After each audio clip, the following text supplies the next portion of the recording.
1 ಲೀಟ್ರಿಗೆ 3 ml 4 ml ಉಪಯೋಗಿಸಿ ಉತ್ಕೃಷ್ಟವಾದ ಅತಿ ಹೆಚ್ಚು ಉತ್ಕೃಷ್ಟವಾದ ಗೊಬ್ಬರ ಅಂತಂದು ಅದಕ್ಕೋಸ್ಕರ ನನ್ನ ನಾಟಿ ಹಸು ಇತ್ತು ಸೂಕ್ಷ್ಮಾಣು ಜೀವಿಗಳಿರ್ತವೆ ಹಂಗಾಗಿ ಇದು ನಾನು ತಯಾರು ಮಾಡಿ ದೇಶದಲ್ಲಿ ಈ ಥರನೇ ಬರಬೇಕು, ಈ ಥರನೇ ಬರಬೇಕು, ಈ ಥರನೇ ಇರಬೇಕು.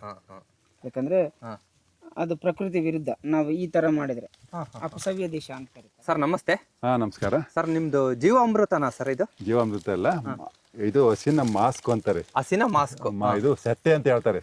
ಹಸು ಇದಾಗ ಅದು ಬಿಡ್ದಿರ್ತಕ್ಕಂಥ ವೇಸ್ಟು ಅದನ್ನೇ ಮಾಡ್ತಾರೆ. ಈಗ ನಮಗೆ ಗೊತ್ತಿಲ್ಲದೆ ತಿಪ್ಪಿಗಳಿಗೆ ಉಣ್ ಬರ್ತಿದ್ದು ಅದನ್ನ ನಾನು ಶ್ರೀ ಕಡಸಿದ್ದೇಶ್ವರ ಸ್ವಾಮಿಗೆ ಒಂದು ಸತಿ ಹೇಳ್ತೀನಿ. ಅವ್ರು ಹೇಳಿರ್ತಕ್ಕಂಥ ನಾನು ಯೂಟ್ಯೂಬ್ನಲ್ಲಿ ನೋಡ್ತಿರ್ತಕ್ಕಂಥದ್ದು, ಇದನ್ನು ಎಸಿಬೇಡ್ರಪ್ಪ ಅಂತ ನಾಯಿಗಳಿಗೆ ರುಚಿ ಗೊತ್ತು, ಎಲ್ಲದೂ ನೀವು ಉಣಿದ್ರು ಬಿಡಲ್ಲ ಯಾಕಂತ ತಿನ್ನುತ್ತೆ, ಅದ್ರ ರುಚಿ ನಿಮಗೆ ಗೊತ್ತಾಗಬೇಕು.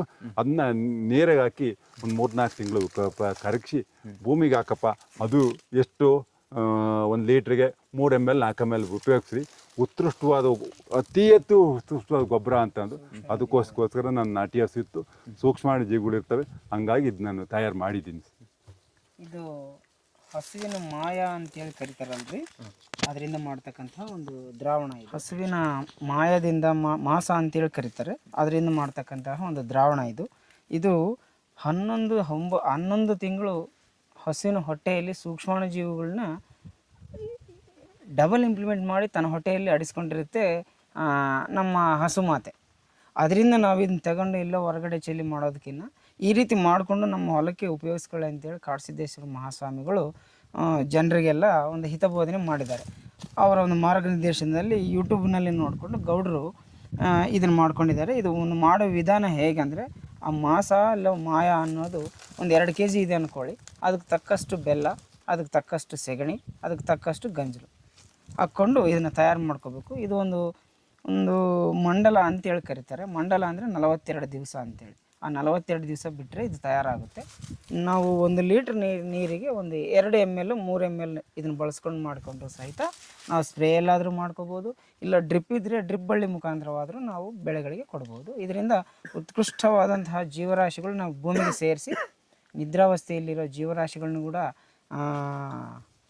ಉತ್ಪ್ರೇರಕವಾಗಿ ಅಂತಂದರೆ ಪ್ರಮೋಟರ್ ಆಗಿ ಇದು ಕೆಲಸ ಮಾಡುತ್ತೆ, ಗ್ರೋತ್ ಪ್ರಮೋಟರ್ ಆಗಿ ಇದು ಕೆಲಸ ಮಾಡುತ್ತೆ. ಇದು ಸ್ವಾಮೀಜಿಗಳಿರುವಂತಹ ಒಂದು ಮಹತ್ವವಾದ ಒಂದು ದ್ರಾವಣ ಇದು. ಸರ್, ಅದು ಹೇಳಿದ್ರಲ್ಲ, ಅದು ಆ ಕರುವಿನ ಗರ್ಭಚೀಲ ಇರಬೇಕು. ಗರ್ಭಚೀಲ ಅದು ಕರುವಿನ ಮೇಲೆ ಇರುತ್ತೆ ನೋಡ್ರಿ, ಅದು ಮಾಸ ಅಂತ ಹೇಳ್ತಾರೆ. ಒಂದೊಂದು ಏರಿಯಾದಲ್ಲಿ ಒಂದೊಂದು ರೀತಿ ಕರೀತಾರೆ. ಹಸು ಹುಟ್ಟಿದ ಮೇಲೆ ಅದ್ರ ಮೇಲೆ ಅಂಟ್ಕೊಂಡಿರುತ್ತೆ. ಒಂದು 3-4 ಗಂಟೆ ಕಳೆದ ಮೇಲೆ ಬೀಳುತ್ತೆ. ಅದನ್ನ ನಾವು ಕೆಳಗೆ ಬೀಳ್ದಂಗೆ ನೋಡ್ಕೊಂಡು ಬಿದ್ದಿದ್ನ ತಿಕ್ಕಿನ ಬಾಚ್ಕೊಂಡ್ಬಿಡ್ಬೇಕು. ಅದನ್ನೇನೋ ನಾಯಿ ನೋಡ್ತು ಅಂದ್ರೆ ಗುಣ ಬಿಡಲ್ಲ, ಅದನ್ನ ಅಷ್ಟು ಇರುತ್ತೆ. ಅದೊಂದ್ಸರಿ ತಿಂದ್ಬಿಟ್ರೆ ಅದಕ್ಕೇನೋ ಒಂಥರ ಶಕ್ತಿ ಬರುತ್ತೆ. ಅದು ನಮಗೆ ಗೊತ್ತಿಲ್ಲದಲೇ ನಾವು ತಿಪ್ಪಗೊಬ್ಬರಕ್ಕೆ ಉಣ್ಬರ್ತಿದ್ದು. ಈ ಸ್ವಾಮೀಜಿ ಹೇಳಿದ ಮೇಲೆ ನಮ್ಮನೆಗೆ ಒಂದು ಹಸು ಇರ್ತಲ್ಲ, ಯಾಕೆ ಮಾಡಬಾರ್ದು ಅಂತೇಳಿ ನಾವು ಮಾಡ್ಕೊಳಕ್ಕೆ ಪ್ರಯತ್ನ ಮಾಡ್ತಿದ್ದೀವಿ. ನಂತರ ಸ್ವಾಮೀಜಿಗಳು ಮುಂದಿನ ನಿಮಗೆ ಸಮಯ ಸಿಕ್ಕರೆ ಮುಂದಿನ ವಿಡಿಯೋದಲ್ಲಿ ಸ್ವಾಮೀಜಿಗಳು ಬಿಲ್ವ ರಸಾಯನ ಅಂತ ಒಂದು ಹೇಳಿದ್ದಾರೆ. ಅದನ್ನು ಕೂಡ ನಿಮ್ಮ ಚಾನಲ್ ಮುಖಾಂತರ ಜನಗಳು ಹೇಳಲಿಕ್ಕೆ ನಮಗೆ ಒಂದು ಅವಕಾಶ ಮಾಡಿಕೊಡ್ರಿ. ಸರ್, ಈಗ ಅದು ಒಂದು ಟೈಮ್ ಕರು ಹಾಕ್ದಾಗ ಅದು ಬರುತ್ತಲ್ಲ, ಅದರಿಂದ ಎಷ್ಟು ಲೀಟರ್ ತಯಾರು ಮಾಡ್ಬೋದು ಸರ್? ಅಂದ್ರೆ ಒಂದು 2 kg 3 kg ಹಾಕಿ ಮಾಡ್ಬೋದು. 200 ಲೀಟ್ರು ಈ ಡ್ರಮ್ 200 ಲೀಟ್ರ್ 200 ಲೀಟ್ರು ಇದನ್ನೆಲ್ಲ ಹಾಕಿ ನಾವು ಮಾಡಿದೀವಿ. ಈಗ ಹೇಳಿದ್ನಲ್ಲ 3 ml 4 ml ಅಂದಲ್ಲ, ಈಗ ತಯಾರಾಗ್ಬಿಟ್ಟು ರೆಡಿ ಆಗೈತಿ. ಇದು ಈಗ ಪಾನಕ ಇದ್ದಂಗಿದು. ನಾವು ಎಷ್ಟು ಬೇಕಾದ್ರೂ ಇದನ್ನ ಡಿಕಾಕ್ಷನ್ ಹಾಕಿ ಕುಡಿತಿರೋದು. ಈಗ ಭೂಮಿಗೆ ಹಾಕಿ ಸ್ಪ್ರೇ ಮಾಡೋದು. ಜಾಸ್ತಿ ಹಾಕಿರಿ ಅಂದ್ರೆ ಹೊಡ್ತಾ ಬಿಡುತ್ತೆ. ಸ್ವಲ್ಪ ಏನೋ ಐತೆ ಅಂತ ಹೇಳಿ ಲೀಟರ್ ವಾಟರ್ಗೆ 2 ml 3 ml ಬೇಡ 4 ml ಹಾಕ್ಬೋದು. ಭೂಮಿಗೆ ಸ್ಪ್ರೇ ಮಾಡೋದು 6 ml ಹಾಕ್ಬೋದು. ಹಂಗಾಗಿ ಇದು ಮಾಡ್ಬೋದು.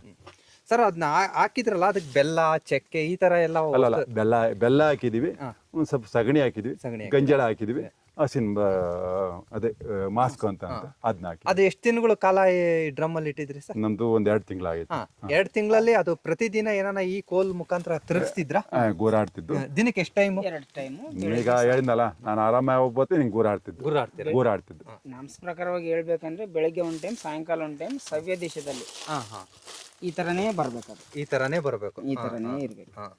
ಯಾಕಂದ್ರೆ ಅದು ಪ್ರಕೃತಿ ವಿರುದ್ಧ ನಾವು ಈ ತರ ಮಾಡಿದ್ರೆ ಹಾ, ಅಪಸವ್ಯ ದಿಶಾ ಅಂತ ಕರೀತಾರೆ. ಆ ರೀತಿ ಮಾಡಬಾರ್ದು, ಸವ್ಯ ದಿಶೆಯಲ್ಲೇ ಮಾಡ್ಬೇಕು ಈ ತರ. ನಮ್ಮ ಎದುರುಗಡೆಯಿಂದಾನೆ ನಮ್ಮ ಎದುರುಗಡೆಯಿಂದನೇ ಈ ತರಾನೇ ಮಾಡ್ಬೇಕಾ ಸರ್? ಈ ತರನೇ ಮಾಡ್ಬೇಕು.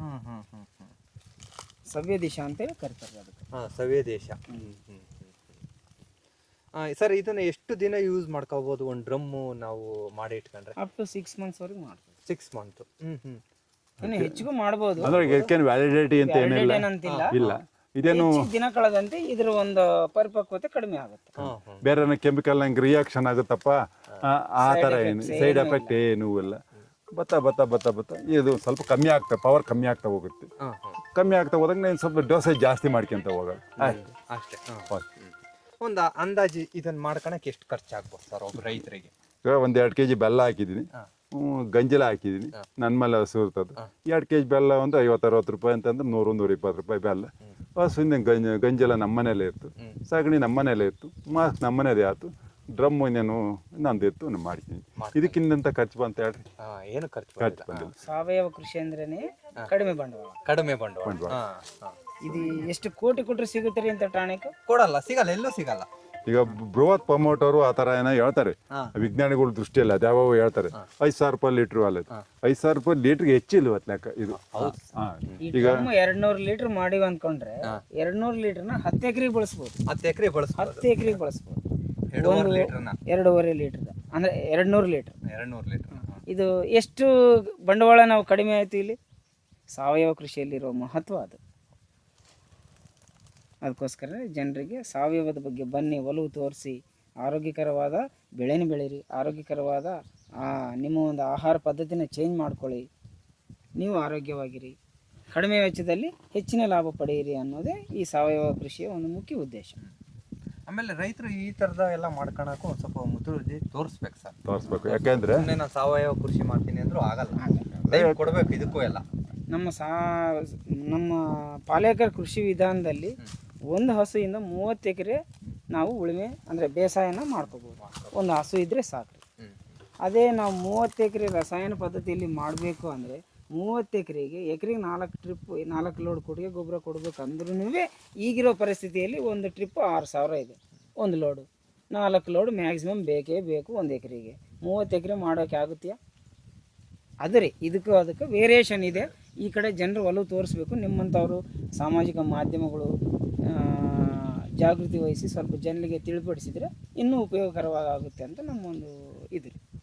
ಆಮೇಲೆ ಸರ್ ಎಲ್ಲ ಓಪನ್ ಮಾಡಿ ಇಟ್ಟರೆ ಏನೂ ಆಗಲ್ಲ ಸರ್. ಇಲ್ಲ, ಗೋಣಿತಾಟ ಹಾಕಿದ್ದು ಈಗ ನೀವು ಬಂದಿದ್ರ ಅಂತೇಳಿ ನಾವು ಇದು ಮಾಡಿದ್ವಿ. ಇಲ್ಲಿ ಯಾರು ಪ್ರವೇಶ ಇಲ್ಲಲ್ಲ ನಮಗೇನು, ಹಂಗಾಗಿ ಇದಿಲ್ಲ. ನಂತರ ಇದಕ್ಕೆ ನೆರಳಲ್ಲೇ ಇಟ್ಕೋಬೇಕ್ರಿ, ಬಿಸಿಲಲ್ಲ. ನಾನು ತೆಂಗಿನ ಮರ ಇತ್ತು, ಆ ನೆರಳಲ್ಲಿ ಇಟ್ಟಿದ್ದೀವಿ, ಮನೆ ಒಳಗೆ ಏನು ಇಟ್ಟಿಲ್ಲ. ಏನಂದ್ರೆ ಈಗ ನಿಮ್ಮ ಇಷ್ಟು ಜಮೀನಿಗೆ ಜೇನು ಸಾಕಾಣಿಕೆ ಒಂದಿದೆ, ಅದೊಂದು ಮಾಡ್ಕೊಂಡ್ರೆ ಇನ್ನೂ ಅನುಕೂಲ ಆಗುತ್ತೆ. ಜೇನು ಸಾಕಾಣಿಕೆ ಮಾಡ್ಕೊಳಕ್ಕೆ ಅಂತಂದ್ರೆ ಸ್ವಲ್ಪ ನಾನು ಜೇನು ಪೆಟ್ಟಿಗೆಗಳೆಲ್ಲ ತರಬೇಕು, ನಮಗೆಲ್ಲ ನೋಡ್ಕೊಂಬರ್ಬೇಕು, ನೋಡಿ ಎಲ್ಲ ಸಮಂಜಸವಾಗಿ ಎಲ್ಲೆಲ್ಲಿ ಇದು ಮಾಡಬೇಕು ಅನ್ನೋದೆಲ್ಲ ಮಾಡಬೇಕು ಅಂತ ಒಂದು ಆಲೋಚನೆಯಲ್ಲಿ ಇದ್ದೀನಿ. ಅಂದರೆ ವರ್ಷ ಜಾಸ್ತಿ ಆಗುತ್ತೆ, ನನ್ನ ತೆಂಗಿನ ಬೆಳೆ ಆಗಲಿ ಯಾವುದೇ ಬೆಳೆ ಆಗಲಿ ಇನ್ನು ಜಾಸ್ತಿ ಆಗುತ್ತೆ, ಅದು ಉತ್ತಮ ಅಂತ. ಇದನ್ನು ನೀವು ಎಲ್ಲ ಯೂಟ್ಯೂಬ್ನಲ್ಲಿ ನೋಡೇ ತಿಳ್ಕೊಂಡ್ರ ಸರ್, ಅಥವಾ ಎಲ್ಲ ಟ್ರೈನಿಂಗ್ ಹೋಗಿದ್ದೀರಾ ಸರ್? ಯಾವುದು ಇದನ್ನು ನಾವು ಯೂಟ್ಯೂಬ್ನಲ್ಲಿ ಕಾಡಸಿದ್ದೇಶ ಸ್ವಾಮೀಜಿ ಇದ್ರ ಮುಖಾಂತರ ನಾನು ಅವರು ವಿಡಿಯೋಗಳು ನೋಡ್ತಿರ್ತೀನಿ.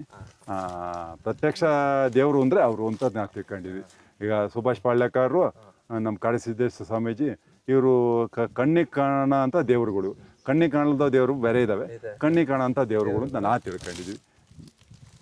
Sir okay, thank you sir. ನೀವಿಬ್ಬರು NGO ಕಡೆಯಿಂದ ನೀವು ನಮ್ಮ ಸಬ್ಸ್ಕ್ರೈಬರ್ ಯಾರನ್ನ ಫೋನ್ ಮಾಡಿದರೆ ಸ್ವಲ್ಪ ಇದು ಏನು ಕೇಳ್ತಾರೆ ಅದಕ್ಕೆ ಒಂದು ಖಂಡಿತ ಮಾಡ್ತೀವಿ ಸರ್. ನಿಮ್ಮಂಥವ್ರು ಪಾಪ ಇಂಥವ್ಕೆಲ್ಲ ಬತ್ತಿದ್ರಲ್ಲ, ನಿಮಗೂ ಥ್ಯಾಂಕ್ಸ್ ಸರ್. ಯಾಕೆಂದರೆ ಇಂಥವ್ರು ಪರಿಸರ ಉಳಿಸೋಂಥ ನೀವು ಕೆಲಸ ಮಾಡ್ತಿದ್ರ. ಮುಂದಿನ ದಿನಗಳೇ ಈಗ ಯುವಕರು ಇದ್ರ ಬಗ್ಗೆ ಎಚ್ಚೆತ್ಕೊಬೇಕು. ವಿಡಿಯೋಗಳು ನೋಡಿ ಸಾಮಾಜಿಕ ಮಾಧ್ಯಮಗಳಲ್ಲಿ ರೈತರಾಗಿರಲಿ, ಈಗ ಪ್ರೆಸೆಂಟ್ ಕೆಲಸ ಮಾಡ್ಕೊತಾ ಇರೋವಂಥ ರೈತರಾಗಿರಲಿ, ಈ ಕಡೆ ಬಂದರೆ ನಿಮ್ಮ ಮುಖಾಂತರ ಅದೊಂದು ಒಳ್ಳೆಯ ಕೆಲಸ ಅಂಥೇಳಿ ನಾವು ಅದಕ್ಕೆ ಸಂತೋಷ ವ್ಯಕ್ತ ಮಾಡಬೇಕು. ಆ ಕೆಲಸ ನೀವು ಮಾಡಿರಿ ಅಂತಲೂ ನಿಮ್ಮನ್ನು ಕೇಳ್ಕೊಳ್ತಾ ಇದ್ದೀವಿ.